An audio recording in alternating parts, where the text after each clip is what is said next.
J'ai connu la richesse, mais j'ai connu aussi la pauvreté. Et j'ai choisi la richesse à chaque putain de fois.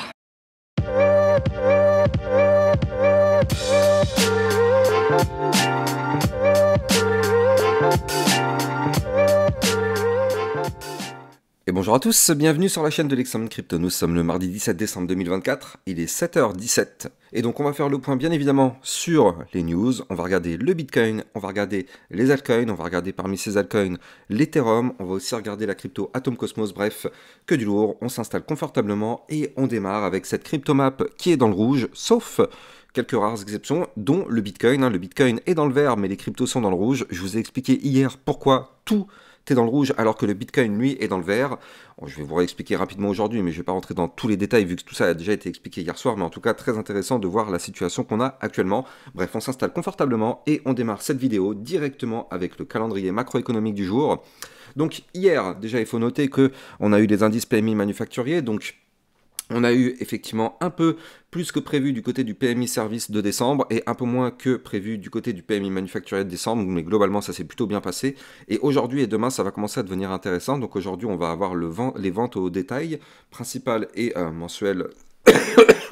Donc là on s'attend effectivement à une hausse sur ces indices-là, et donc on verra ce qui va tomber tout à l'heure, hein, ce sera à 14h30, et demain, n'oublions pas, demain, très grosse journée extrêmement importante, une journée avec une baisse des taux de 4,75 pour aller à 4,5, en tout cas c'est ce qui est prévu. Est-ce que c'est ce qui arrivera? On verra ça. Mais en tout cas, c'est ce qui est prévu.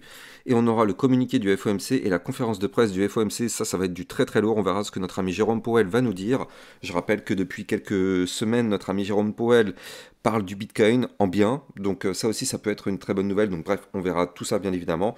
Et on continuera la semaine. On verra ça en fin de semaine. Mais il y a aussi des gros indices pour cette fin de semaine. Bref, que du lourd cette semaine. De toute façon, je vous l'ai déjà dit, hein, c'est une semaine hautement importante du côté du calendrier macroéconomique. Alors, du côté des news, eh bien, on démarre avec Crypto Détente qui nous pousse que World Liberty Financial, donc vous savez la plateforme DeFi de Donald Trump, enfin pas que lui mais de toute sa famille en fait, vient d'investir dans 250 000 $ dans du Hondo. Donc c'est quand même assez incroyable ce qu'ils font. C'est une plateforme qui risque quand même d'avoir quand même pas mal de hype, hein, on va pas se mentir, et là, plus le Donald Trump va partir petit à petit dans son rôle de président, plus peut-être, effectivement, on en entendra encore parler de cette plateforme, donc on verra ça petit à petit, mais en tout cas, c'est vrai que c'est quand même assez important. On a Crypto Détente qui nous pousse que l'exploitation minière contribue à la transition énergétique de l'Europe, selon Forbes. L'exploitation minière contribue à stabiliser les réseaux du continent en utilisant l'énergie excédentaire et en s'intégrant aux énergies non renouvelables, devient un acteur clé du paysage énergétique. Bon, bah enfin une bonne nouvelle hein, pour le Bitcoin en Europe, j'ai envie de dire. On verra bien si ça a des impacts sur la réglementation et tout ce qui va avec, mais en tout cas, bon, c'est enfin une bonne nouvelle en Europe. En général, le Bitcoin est vu comme un chat noir en général. Hier sur YouTube, on avait vu la crypto ANKR. Dans le club Rocket, on a vu hier la crypto Chlore. On a vu aussi la crypto Mantra et la crypto LTC, donc le Litecoin. N'hésitez pas à venir rejoindre le club, ça vous permet de recevoir encore plus de vidéos que ce que vous avez sur YouTube, avec des vidéos concernant des potentielles pépites et des vidéos de suivi régulières par rapport à toutes vos altcoins. Le lien est en description de cette vidéo. Etana Labs qui lance le USDTB, un stablecoin soutenu par le fonds Build de BlackRock, offrant des réserves équivalentes à du cash 1-1 et des transferts cross-chain transparents sur Ethereum, Solana, Base et Arbitrum. Donc ça c'est quand même une très bonne nouvelle. Hein. Je rappelle que Ethena, ça a été effectivement un token qui avait été lancé en launchpad sur Binance il y a quelques mois, peut-être même il y a 1 an je dirais. Et c'est vrai que c'est une bonne chose. Et puis là, si effectivement ça passe par le fonds Build de BlackRock, c'est plutôt pas mal. On va pas se mentir, dès qu'on entend le mot BlackRock en général, ça commence à sentir bon. Donc on verra bien ce que ça va donner dans les mois à venir. Alors, chose promise, chose faite. On l'avait vu venir, hein, souvenez-vous, hier, on avait vu un post de, comment il s'appelle, de notre ami Michael Saylor. Et dans ce post, en fait, il y avait un graphique avec des pastilles vertes. Et à chaque fois qu'il y avait une pastille verte, c'est là où il achetait du Bitcoin. Il avait dit sur ce graphique-là en disant « Ah, j'ai l'impression qu'il manque une pastille. » Et ben bingo, en fait, ça on le sait en général. quand il commence à poster des choses comme ça, c'est qu'il veut acheter en général derrière. Et donc bingo, on a appris hier par Crypto Détente que MicroStrategy annonce l'achat de 15 350 bitcoins pour un montant total d'1,5 milliard de dollars, soit un prix moyen de 100 386 dollars par bitcoin. Donc MicroStrategy détient désormais un total de 439 000 bitcoins acquis pour une somme de 27,1 milliards de dollars avec un coût moyen de 61 725 par bitcoin. Je ne sais pas si vous vous rendez compte, c'est colossal. C'est clairement quelque chose qui est colossal. Donc bon, on connaît leur objectif de devenir la banque de bitcoin, mais c'est quand même ultra colossal ce qu'ils sont en train de nous faire. Alors justement, hier, je vous avais appris expliqué plutôt pourquoi le Bitcoin montait, mais les altcoins sont dans le rouge. C'est encore le cas aujourd'hui. Bon, je refais vite fait l'explication, mais tout ça, c'est lié bien sûr à la Bitcoin dominance. Vous le savez, étant donné que nous ne sommes pas en alt season, eh bien actuellement, c'est le Bitcoin seul qui dirige le marché. Et on a un indicateur qui s'appelle la Bitcoin dominance. Et donc cette Bitcoin dominance actuellement se trouve à 57%. Je crois, peut-être si ça n'a pas augmenté depuis, on est à combien? Voilà, on est toujours à 57,84, donc quasiment à 58%. Donc concrètement, qu'est-ce que ça signifie? Ça veut dire que 58% des liquidités vont vers le Bitcoin. Quand le Bitcoin pousse, il pousse avec 58% du marché. Grosso modo, c'est ça que ça signifie. Donc vous l'avez compris, ça laisse que peu de place pour les altcoins. Et quand le Bitcoin part, il prend toute la liquidité avec lui. Donc là, c'est pour ça que je n'arrête pas de vous le dire, nous ne sommes pas en alt season, nous ne l'avons jamais été. Et d'ailleurs, on va le voir là actuellement, on a un Bitcoin qui pousse, et quand le Bitcoin aura trouvé une phase de latéralisation, donc une stabilisation, vous allez voir que les altcoins vont remonter. Et donc là, vous allez voir les youtubeurs qui vont vous dire, ça y est, c'est l'alt season, blablabla. Comme ils l'ont fait il y a encore 3 semaines pour vous, effectivement, vous dire que c'était l'alt season il y a 3 semaines alors que c'était tout simplement une phase de recover. Non, ne tombez pas dans le panneau par pitié. Tout ça, vous le savez, c'est pour faire du buzz. Tous ceux qui vont vous dire ça, c'est vraiment pour faire du buzz. Non, ne tombez pas dans le panneau. Nous ne sommes pas naïfs sur ma chaîne YouTube. On sait que pour l'instant, la Bitcoin dominance est encore très élevée. On sait que pour l'instant, à chaque fois que le Bitcoin pump, il part seul. Et puis après, quand il latéralise, les altcoins ont tendance à revenir rechercher des poussées haussières justement pour rattraper leur retard. Et la vraie alt season, nous le savons, elle aura lieu dans les prochains mois. Effectivement, quand le Bitcoin aura trouvé son top de marché, et bien là, effectivement, toutes les liquidités absorbées par le Bitcoin iront sur les altcoins. Et donc, effectivement, ce sera uniquement à ce moment-là où on aura une vraie alt season. Du côté de Crypto Détente, l'ancien ministre allemand des Finances Christian Lindner critique publiquement le chancelier Olaf Scholz pour ne pas avoir intégré le Bitcoin dans la réserve stratégique financière de l'Allemagne. Et en plus de ça, il cite les États-Unis. Donc c'est bien parce que du coup, ça fait une sorte de guéguerre dans les parlements. Et en plus de ça, ça permet de montrer qu'effectivement, il y a des pays qui le font, ça se passe plutôt bien. Donc en tout cas, c'est bien pour l'écosystème crypto. Dans le club Lexarocket, on avait aussi vu la crypto Pendle hier soir.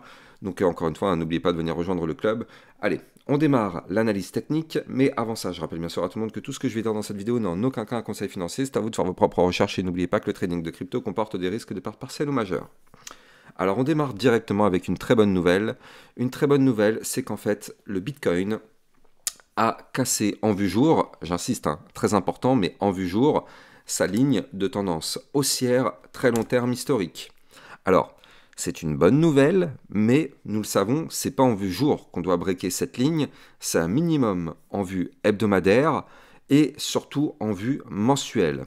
Donc là, pardon, excusez-moi, je suis encore un petit peu malade, mais ça va mieux quand même. Là, on a cette ligne de tendance haussière qu'on suit depuis maintenant 2016. Eh bien, on voit que on est venu la chercher la semaine dernière, enfin même cette semaine encore, et donc là, on est en train de tenter sa cassure en vue mensuelle. Comme vous pouvez voir, en vue mensuelle, on est en train de tenter sa cassure. Je rappelle qu'il va falloir casser les 105 500 dollars pour casser cette ligne de tendance haussière et pouvoir aller chercher des points beaucoup plus hauts. C'est de la vue mensuelle, donc pour confirmer effectivement cette cassure, on aura besoin d'une clôture mensuelle au-dessus de ce niveau clé.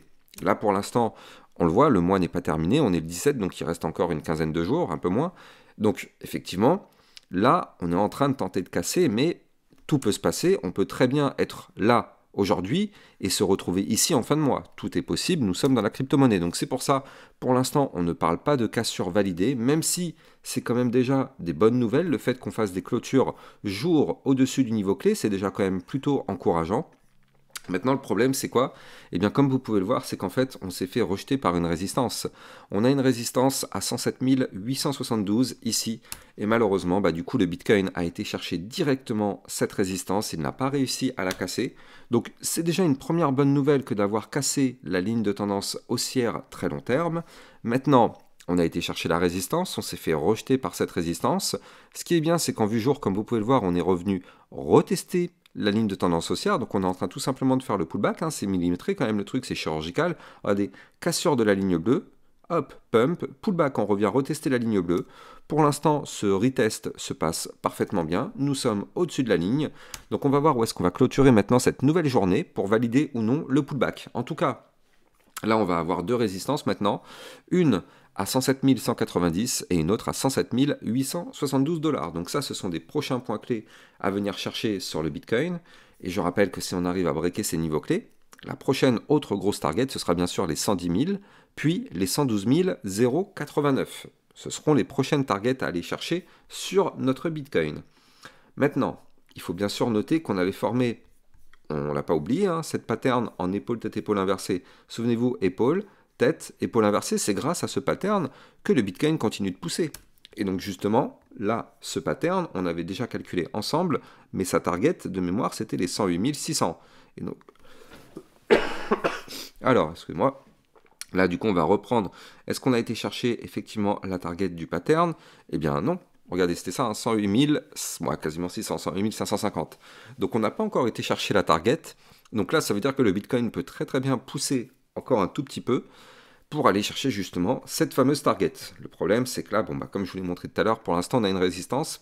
Ce qui est quand même techniquement propre, c'est que pour tous ceux qui ont vu ma vidéo d'hier, hier soir, je vous avais dit que le Bitcoin allait revenir rechercher ici le niveau clé des 105 498. Et bien, regardez ce qu'il a fait le Bitcoin avec cette mèche qui est là. Il est venu rechercher ce niveau clé, donc techniquement parlant, c'est quand même très très propre. On a fait la cassure du niveau clé, le pump, le pullback, on est revenu retester le niveau clé, ça a tenu, on reprend de la force. Donc là maintenant, on est sur une situation où la poussée haussière pourrait très très bien continuer, mais pour ça il va falloir casser dans un premier temps les 107 190, et si on casse ce niveau clé, on ira chercher les 107 872, et si on break ces deux niveaux clés, vous l'avez compris, le Bitcoin continuerait bien évidemment sa phase haussière pour aller chercher les 108 550, et puis les zones de résistance qu'on avait vues, donc les 110 000, et aussi par la suite, ne l'oublions pas, les 112 089, je crois, voilà, c'est ça, 112 089. Donc ça, ce sont les prochains niveaux clés à aller chercher sur notre Bitcoin si on continue de pousser. Alors, on a encore la place de pousser, je rappelle encore une fois que même si on continue de monter du côté du RSI, vous le voyez, on continue la hausse, on est venu chercher la zone de retracement en vue jour, donc on est pile poil sous les 70, mais c'est pas grave, on a la place de pousser encore. C'est pas parce qu'on est juste à l'entrée de la zone de retracement qu'on va retracer tout de suite. On peut très bien pousser encore, aller chercher les 90. On a même déjà connu des bull runs où on est resté quand même quelques semaines sur la zone des 90 avant d'avoir un retracement. Donc là, c'est tout à fait possible, en vue hebdomadaire aussi, on le voit d'ailleurs en vue hebdomadaire, on a aussi de la place pour pousser. Donc franchement, le pump ne semble pas terminé pour le moment. Alors, nous ne sommes pas naïfs. Nous savons qu'un jour ou l'autre, ce pump va se terminer pour laisser place à un retracement. Et c'est pour ça que moi, je vous épare potentiellement d'avoir un bull run en deux parties. Un peu comme ce qu'on avait eu en 2021. Et donc là, je pense vraiment qu'on aura de toute façon un retracement à un moment ou un autre pour faire retomber un petit peu toute cette euphorie. Hop, on retombe, on retourne rechercher des niveaux clés, donc pourquoi pas les 90 000 $, les 80 000 $, ou encore peut-être même les 75 000 $, pardon, ce qui serait pour moi des zones parfaites de recharge, et effectivement, pourquoi pas se relancer dans une deuxième partie de bull run encore plus puissante, encore plus haute, pour aller chercher pourquoi pas les 130 000, voire même les 150 000 $, on entend de plus en plus parler de 160 voire 180 000 $, on verra bien, ça me paraît quand même relativement haut, mais tout est possible, nous sommes en crypto-monnaie. Allez, on a vu ce que nous faisait le Bitcoin. On va regarder maintenant ce que nous font nos petites altcoins en passant par la crypto Atom Cosmos et on verra l'Ethereum juste après. Donc l'Atom, ça fait un moment qu'on l'analyse plus, cette crypto-là. Et donc du côté de l'Atom Cosmos, c'est quand même intéressant. Regardez ça. On est sur un très joli biseau descendant Avant de continuer, je rappelle bien sûr à tout le monde que vous pouvez me suivre sur Twitter pour recevoir toutes les news et toutes les actualités. Et n'hésitez pas à venir rejoindre le Club XRocket pour recevoir des analyses tous les jours par rapport à toutes vos cryptos. C'est des analyses régulières et ça vous permet de recevoir des potentielles crypto-pépites. Donc n'hésitez pas, vous avez le lien du club en description de cette vidéo. Du côté effectivement donc de l'Atom Cosmos, comme vous pouvez le voir, tac, on a ici un très joli biseau descendant mensuel. Attention, vous le voyez ici, mensuel, donc très long terme. Qu'est-ce que ça signifie? Ça signifie que là, pour l'instant, on n'arrive pas à casser le niveau clé. On va avoir un niveau clé à breaker à 10,637. 10,637, c'est le niveau clé à breaker sur l'Atom Cosmos. Si on arrive à péter ce niveau clé, alors bien sûr, cette crypto pourrait se mettre à décoller. Regardez les bandes de Bollinger comme elles sont ultra resserrées. Donc du côté de l'Atom Cosmos, ça risque d'être hyper palpitant, mais pour l'instant, c'est pas encore le cas. Je rappelle que c'est de la vue mensuelle. Pour aller chercher le niveau clé, il faut qu'on fasse un pump de 23%. Donc, c'est pas pour tout de suite, vous l'avez compris. Ça pourrait arriver bientôt, mais pas pour tout de suite, tout de suite. Mais en tout cas, si on arrive à péter ce pattern sur l'Atom Cosmos, là, clairement, il faudra surveiller cette crypto, parce que ce sera un décollage pour aller chercher la résistance des 13,157. Puis par la suite, on ira chercher les 1793. Puis on ira chercher les 22,804 avant d'aller chercher, pourquoi pas, les 28,91. Donc ça pourrait nous former un plus 170%. En vue mensuelle, je rappelle quand même qu'on est sur un RSI à 48, donc clairement on est très bas. On est sur une grosse zone de survente, donc effectivement très intéressant à surveiller. Donc on n'y est pas encore, mais à surveiller de très près dans les prochaines semaines, la crypto Atom Cosmos qui pourrait enfin peut-être démarrer sa phase de bull run. L'Ethereum, qu'est-ce qu'il nous fait hier? Il nous a fait une petite pointe à 4000 $, ça fait plaisir. Mais est-ce qu'il a réussi à confirmer tout ça? Et non, vous le voyez, l'Ethereum pour l'instant n'a pas réussi à breaker les niveaux clés donnés. Donc là, en tout cas, c'est quand même encourageant parce que regardez, techniquement parlant, ce qu'il nous a fait, c'est très propre. Il n'y a pas plus propre qu'une configuration comme ça. Je vais vous expliquer ça. Mais je rappelle que vous pouvez trader toutes ces cryptos en utilisant mon lien de parrainage Binance que vous avez en description de cette vidéo qui vous permet d'obtenir un bonus de 10% à vie sur vos frais de trading. Et ça vous permet de trader sur une plateforme sécurisée parce que Binance est enregistré PSAN auprès de l'AMF. Le lien est en description de ma vidéo. Donc là, du côté de l'Ethereum, vous le voyez ici, on a eu le pump, le retracement, on est revenu rechercher le haut du range ici à 3649 $. Et donc je vous avais dit quoi pour ceux qui me suivent régulièrement? Je vous avais dit que l'Ethereum arrivait dans une zone de convergence, ici, entre une ligne de tendance baissière et un support. Et donc je vous avais dit que là, dans les prochains jours, on allait avoir une cassure d'un côté ou de l'autre, c'était inévitable. Et donc tant mieux, l'Ethereum a décidé de breaker par le haut la ligne de tendance baissière. Donc ça, c'est une excellente nouvelle. On savait que si on breakait ce niveau clé, on pouvait aller chercher la première résistance à 3984, celle d'ailleurs qui nous a rejeté hier. Et on savait que si on breakait cette résistance des 3984, on pourrait aller chercher les 4085, voire même amorcer la phase bullish, parce que là, je rappelle qu'on est en train de faire une anse comme ceci sur le côté. Si on arrive à péter le dernier point haut, et c'est pour ça que pour l'instant on n'y arrive pas, mais si on arrive à péter les 4005, clairement l'Ethereum pourrait nous faire une belle petite explosion pour aller chercher les 4293, voire même les 4622 ou encore les 4806. Je rappelle que du côté de l'Ethereum, en vue mensuelle, on est en train de valider la TAS-séance.